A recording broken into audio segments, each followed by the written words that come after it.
नमस्कार प्यारे बच्चों। तो कैसे हैं आप सब? आशा करता हूँ आप सभी बहुत ही अच्छे होंगे और अपने परिवार का, अपने शरीर का और अपने पढ़ाई का बहुत ही अच्छी तरह से ध्यान रख रहे होंगे। तो प्यारे बच्चों, मेरा नाम है अर्जुन और मैं आप सभी का अपने YouTube channel NCERT study point पर बहुत बहुत हार्दिक स्वागत करता हूँ। तो प्यारे बच्चों, आगे चलते हैं। तो जैसे कि आपको पता होगा कि हमने अपना न्यू कोर्स स्टार्ट कर दिया था। जैसा कि मैंने आपको हड़प्पा सभ्यता के चैप्टर के पार्ट 1 में मैंने आपको बता दिया था कि हम न्यू कोर्स स्टार्ट कर रहे हैं। ठीक है, तो आगे चलते हैं। ये हमारा पार्ट 2 रहने वाला है इसी चैप्टर का। देखो, बुक हमारा ये है और इस बुक में आपके इतने सारे चैप्टर दे रखे हैं, तो हम पहले चैप्टर के ऊपर चल रहे हैं। आगे चलते हैं बच्चों। देखो, ये हमारा पार्ट 2 है। चैप्टर का नाम हमारा क्या है? ईंटें, मनके तथा अस्थियां। ठीक है।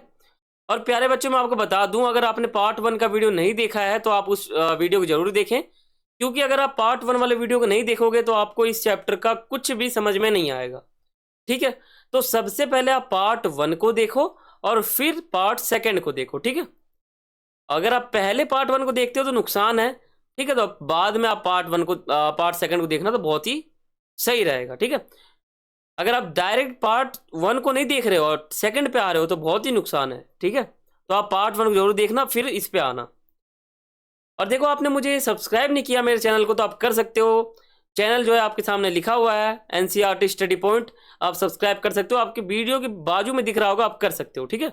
बहुत ही आसान है और बहुत ही ईजी है। और देखो, आपने ग्रुप ज्वाइन नहीं किया और आप कर सकते हो। नाम आपके सामने लिखा हुआ है A.K एनसीईआरटी स्टडी पॉइंट। ठीक है। तो आगे चलते हैं। अगर आपने मुझे इंस्टाग्राम पे फॉलो नहीं किया है तो आप कर सकते हो। यूजर आईडी जो होता है आप सभी के सामने लिखा हुआ है। ठीक है। आगे चलते हैं। और देखो, आपका जो बोर्ड एग्जाम है उसने आपके लिए इस साल क्या सिलेबस निकाला है आपके पहले अध्याय का, तो वो मैंने आपको पार्ट 1 वाले वीडियो में बिल्कुल आराम से विस्तार से पढ़ के दिखा दिया था, बता दिया था और समझा दिया था। यहाँ पे मैं आपको ये टॉपिक पढ़ाऊंगा नहीं, मतलब यहाँ पे मैं आपको ये रीड करके नहीं बताऊंगा, क्योंकि हमारा वीडियो लंबा हो जाएगा। इसलिए मैं आपको कह रहा हूँ पार्ट 1 को देखो और अच्छे से समझो। उसमें मैंने आपको ये पढ़ के बता रखा है। अभी मैं आपको बताऊंगा तो ये वीडियो लंबा हो जाएगा। ठीक है। तो हम सीधा अपने टॉपिक के ऊपर चलते हैं। देखो, आपके बोर्ड एग्जाम में आपके जो बोर्ड एग्जाम है उसने तो आपके लिए इतने टॉपिक निकाले हैं, लेकिन इन टॉपिक को मैंने आपके हिसाब से और अपने लैंग्वेज में बहुत ही आसान तरीके से तैयार किया है। इतने टॉपिक हमारे बनते हैं। ठीक है। तो हमने 10 टॉपिक जो है पार्ट 1 में कवर कर लिया था। आज हम 11वां, 12वां, 13वां और 14वां इन टॉपिक को आज के इस वीडियो में हम समझने वाले हैं। ठीक है। शुरू करते हैं। तो बच्चों, आप वीडियो को स्किप मत करना। अगर आपके पास टाइम नहीं है तो अभी आप वीडियो को स्किप कर दो, क्योंकि आधी अधूरी जानकारी आप लोगे तो आपका जो एग्जाम होगा उसमें आपके बहुत ही कम नंबर आएंगे। ठीक है। बहुत ही कम। इसलिए आपके पास अगर टाइम है तभी आप इस वीडियो को पूरा देखें, अन्यथा आप धीरे धीरे या फिर एकदम थोड़ा बहुत ना देखें। देखना है तो आप पूरा देखें, आपको बहुत ही फायदा होगा। तो हमारा 11वां टॉपिक है जिसका नाम है मोहनजोदाड़ो, एक नियोजित शहर। देखो, मोहनजोदाड़ो क्या है पहले आप ये समझो। तो मोहनजोदाड़ो जो है ये हड़प्पा सभ्यता की जब खोज हुई थी तभी यहाँ से भी मुहरे मिले थे। देखो, ये कुछ पाकिस्तान का मैप ऐसे समझ लो। तो यहाँ पे हमारा हड़प्पा है और यहाँ पे हमारा मोहनजोदाड़ो है। ठीक है। मोहनजोदाड़ो और हड़प्पा। तो हड़प्पा क्या है? एक स्थान है जहां हमें एक शहर मिला है जो बहुत ही नियोजित है। नियोजित को हम नियोजन भी कहते हैं, यानी योजना बनाकर एक शहर दिखा हमें। ऐसा शहर दिखा जो सिस्टम वाइज हो, एकदम अच्छा हो, साफ सुथरा हो, हर चीज हो वहां पर, एकदम सिस्टम तरीके से हो, प्रणाली से हो। ऐसा हमें एक शहर दिखा मोहनजोदाड़ो के अंदर। अब ये जो शहर है, नियोजित जो शहर है, समझो, मोहनजोदाड़ो एक स्थान है जहां से एक नियोजित शहर मिला है। शहर का मतलब होता है एक क्षेत्र और नियोजित का मतलब होता है एकदम बढ़िया क्षेत्र, अच्छा क्षेत्र, है ना। तो एक शहर मिला है जो बहुत ही नियोजित है और इस शहर को हम दो हिस्सों में बांट के समझते हैं। एक ऊपर वाला हिस्सा, ये देख रहे हो, ये ऊपर वाला हिस्सा हमारा क्या होता है? दुर्ग। इसको हम क्या कहते हैं? दुर्ग। और जो नीचे आप देख रहे हो ये पूरा हमारा निचला शहर है। तो मोहनजोदाड़ो में जो हमें पूरी की पूरी एक नियोजित शहर मिली है, उनको हम दो भागों में बांट के पढ़ते हैं। पहला दुर्ग, दूसरा निचला शहर। ठीक है। तो इस टॉपिक को हम विस्तार से समझते हैं और जानते हैं। आपके बोर्ड एग्जाम के लिए बहुत ही इंपॉर्टेंट टॉपिक है हमारा। देखो, मोहनजोदाड़ो यहाँ बस्ती दो भागों में विभाजित थी। पहला हमारा दुर्ग था, दूसरा निचला शहर। अब दुर्ग कौन सा है? देखो दुर्ग ये है, ये जगह देखो, ये हमारा दुर्ग है और ये पूरा हमारा निचला शहर है। देख लो, निचला यानी नीचे, दुर्ग मतलब ऊपर, समझ गए? निचला शहर यानी ऐसा शहर जो नीचे हो, और दुर्ग यानी ऐसा क्षेत्र, ऐसा इलाका जो ऊपर हो, समझ गए? आपसे पेपर में ये पूछ सकते हैं कि दुर्ग और निचला शहर के बीच में अंतर बताओ, तो आप बता सकते हो कि दुर्ग जो क्षेत्र है वो निचला क्षेत्र के मुकाबले बहुत ही छोटा है, और निचला शहर जो है दुर्ग क्षेत्र के मुकाबले बहुत ही बड़ा है। दिख रहा होगा आपको, ये दुर्ग इतना सा है लेकिन जो हमारा निचला शहर है इतना बड़ा है, समझ गए? ऐसे पूछ सकते हैं। देखो यहाँ छोटा, जो हमारा दुर्ग है, यह छोटा नगर था।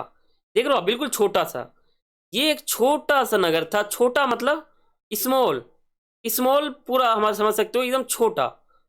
ये ऐसा मतलब जगह था जहाँ मतलब इलाका तो बहुत छोटा था लेकिन काम भी बहुत छोटे छोटे होते थे। देखो यह छोटा नगर था लेकिन ऊंचाई पर बनाया गया था, बिल्कुल ऊंचाई पर है आपके सामने। मैं आपको फोटो भी दिखा रहा हूँ और इसका एक्सप्लेनेशन भी आपको बता रहा हूँ। देखो दुर्ग ऊंचे इसलिए थे क्योंकि यहाँ पर बनी संरचना कच्ची ईंटों के चबूतरों पर बनी थी। दुर्ग को चारों तरफ से दीवारों से घेरा गया था। वह दीवार इस निचले शहर से अलग करती है इसे, ठीक है? दुर्ग पर बनी जो संरचनाएं हैं इनका प्रयोग संभवतः, संभवतः का मतलब होता है ऐसा चीज जो हो भी सकता है और नहीं भी, विशिष्ट कार्यों, विशिष्ट सार्वजनिक प्रयोजनों के लिए किया जाता था। जो हमारा दुर्ग वाला क्षेत्र था, यहाँ पर कोई त्यौहार हो, कुछ हो, तो वहां पे किया जाता था। अब दुर्ग की विशेषता क्या है? माल गोदाम यहीं पे था। माल गोदाम का निचला हिस्सा ईंट से बना था, इसके साक्ष्य मिले हैं। इसका जो ऊपरी हिस्सा है वो नष्ट हो गया, जो संभवतः लकड़ी का बना होगा।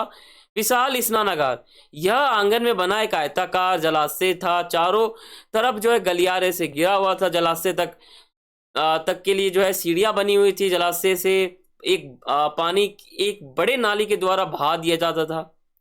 यह एक अनोखी संरचना थी। संभवतः इसका उपयोग अनुष्ठान के लिए किया जाता होगा या तो स्नान के लिए किया जाता होगा, ठीक है? ये कुछ देखो, एक स्नानागार वाला टॉपिक है जो मैं आपको आगे बताऊंगा। ये यहीं पर था स्नानागार जिसका प्रयोग करते थे।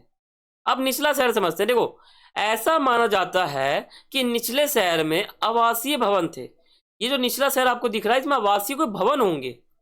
निचला शहर जो है दुर्ग के मुकाबले अधिक बड़े क्षेत्र में बसा हुआ था। निचले शहर को भी दीवार से घेरा गया था। यहाँ पर भी कई भवने को ऊंचे चबूतरों से घेरा गया था। यह चबूतरे जो है नींव का काम करते थे। इतने बड़े क्षेत्र में भवन निर्माण बहुत ही बड़े पैमाने पर श्रम की आवश्यकता पड़ती होगी जिसे पूरा किया गया होगा। यानी आप समझ गए, मोहनजोदाड़ो का जो शहर है उसको दो भागों में बांटते हैं। पहला हमारा दुर्ग, दूसरा निचला शहर, ठीक है? अब हम 12वें टॉपिक को समझते हैं जिसका नाम क्या है? हड़प्पा सभ्यता की जल निकास प्रणाली। जल का मतलब होता है पानी, निकास का मतलब होता है एग्जिट यानी बाहर निकालना, और प्रणाली का मतलब होता है तरीका, यानी जल को बाहर निकालने का एक तरीका। ये हो गया हमारा जल निकास प्रणाली। ये आप इसमें समझ सकते हो। जल निकास प्रणाली का मतलब है कि जल को बाहर निकालने का एक तरीका, समझ गए? अब समझते हैं कि हड़प्पा सभ्यता में जल को बाहर निकालने का कौन सा तरीका था, उसको समझना है। देखो हड़प्पा शहरों की सबसे अनूठी जो बहुत ही अनोखा जो विशेषता था वो था ध्यान पूर्वक नियोजित जल निकास प्रणाली। ये बहुत ही अनोखा विशेषता था हड़प्पा सभ्यता के शहरों का। सड़कों तथा गलियारों को लगभग एक ग्रिड पद्धति, ग्रिड मतलब ऐसा पद्धति जो बहुत अनोखा हो, ठीक है, और यह एक दूसरे को संपूर्ण पर काटती है। ऐसा प्रतीत होता है कि पहले नालियों का निर्माण के साथ साथ जो है गलियों का भी निर्माण हुआ होगा, ठीक है? यानी नाली का निर्माण हुआ होगा उसी समय गलियों का भी निर्माण हुआ होगा, ऐसा कहा जाता है जल निकास प्रणाली के तहत। और उसके अलग अलग आवासों का निर्माण भी किया होगा। यह घरों के गंदे पानी को गलियारों की नालियों से जोड़ता है, और तो प्रत्येक घर की कम से कम एक दीवार का जो गली है वो उससे सटा होता था। नालियों की ऊंचाई लगभग लगभग बताऊं तो 4 से 5 फीट हुआ करती थी। आजकल की जो नालियां है वो मुश्किल से 1 या 2 फीट की होती है, लेकिन पहले 5-5 फुट की नालियां हुआ करती थी। ठीक है, तो आगे चलते हैं। देखो ये हमारा था जल निकास प्रणाली। अब हम समझते हैं अपना अगला टॉपिक क्या है, 13वां टॉपिक, जिसका नाम है मोहनजोदाड़ो का विशाल स्नानागार। मोहनजोदाड़ो का जो हमारा दुर्ग वाला क्षेत्र था, दुर्ग यानी जो ऊपर था हमारा, आपको पता होगा, तो ऊपर एक क्षेत्र मिला है जहां हमें मिला है विशाल स्नानागार। अब हम समझते हैं कि विशाल स्नानागार क्या था, कैसा था, दिखता कैसा था, क्या वह काम होता था, इसी को समझते हैं। तो देखो, विशाल स्नानागार आंगन में बना एक आयताकार जलाशय था। आयताकार कैसा होता है, ऐसा होता है। आपने मैथमेटिक्स में पढ़ा होगा आयताकार, आयत किसे कहते हैं, वर्ग किसे कहते हैं, तो आयताकार यानी ऐसा आकार जो आयत के समान हो। ठीक है, जलाशय यानी ऐसा चीज जो जल से भरा हो, उसे हम जलाशय कहते हैं, जिसके चारों ओर घर बने हुए थे। ये जलाशय से भरा तो है, लेकिन इसके आसपास घर बने थे। इसके तल तक जाने के लिए सीढ़ियां भी थी। ये देख रहे हो सीढ़ियां, ये देखो नीचे उतरने का, फिर यहाँ पे भी सीढ़ियां बनी हुई नीचे उतरने का, यानी यहाँ पे सीढ़ियां बनी हुई थी। इसके चारों ओर जिप्सम के माध्यम से जलवध किया गया था, जल पूरा भरा गया था इसमें। ये हमारा था 13वां टॉपिक, बहुत ही इजी। ठीक है, विशाल स्नानागार जो है मोहनजोदाड़ो में एक दुर्ग वाला शहर था, वहां पे मिला था।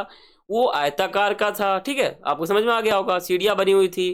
ठीक है, उत्तर साइड में सीढ़ियां बनी हुई थी। और देखो, हड़प्पाई समाज की आर्थिक गतिविधियां, ये हमारा एक टॉपिक है 14वां, इसको समझते हैं, बहुत ही इंपॉर्टेंट है कि हड़प्पा समाज के लोग आर्थिक गतिविधियां क्या करते थे। ठीक है, तो हड़प्पा सभ्यता के लोगों का आर्थिक गतिविधियां में एक हमारा ये था कि दूसरे देशों के साथ व्यापार करते थे, जैसे ईरान, इराक, मिस्र। ठीक है, इन सभी के साथ जो है हमारा जो हड़प्पा सभ्यता था, हड़प्पा निवासी थे, वो व्यापार करा करते थे। हड़प्पा सभ्यता के निवासी कृषि भी करते थे तथा यह इनकी आर्थिक गतिविधियों में भी शामिल था। यह लोग मजदूरी जैसे कार्यों में सम्मेलन थे। ठीक है, क्योंकि बड़ी इमारतों यानी कि स्नानागार जैसे जो बड़े जलाशय थे, उनके निर्माण के लिए जरूरत पड़ती थी, है ना। ये सब इनके आर्थिक गतिविधियों में आप लिख सकते हो। आई होप आपको ये समझ में आया होगा। तो प्यारे बच्चों, बहुत ही इजी था, जो आपको समझ में आ भी गया होगा। ये हमारा पार्ट 2 था।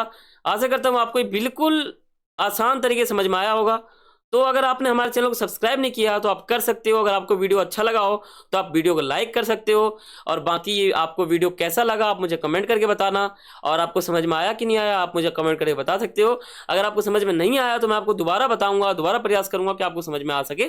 ठीक है, बस आपको काम क्या करना होता है, वीडियो को एंड तक देखना होता है। अगर आप वीडियो को पूरा देखोगे तो आपका नोट्स भी बन जाएगा। आप नोट्स बनाते होगे तो आप मेरे वीडियो को देख के नोट्स भी बना सकते हो। ठीक है, तो यही हमारा वीडियो था, खत्म हो जाता है हमारा। हमारा पार्ट 3 भी आएगा। तो प्यारे बच्चों, तब तक के लिए सभी को थैंक्स फॉर वॉचिंग। जय हिंद, जय भारत।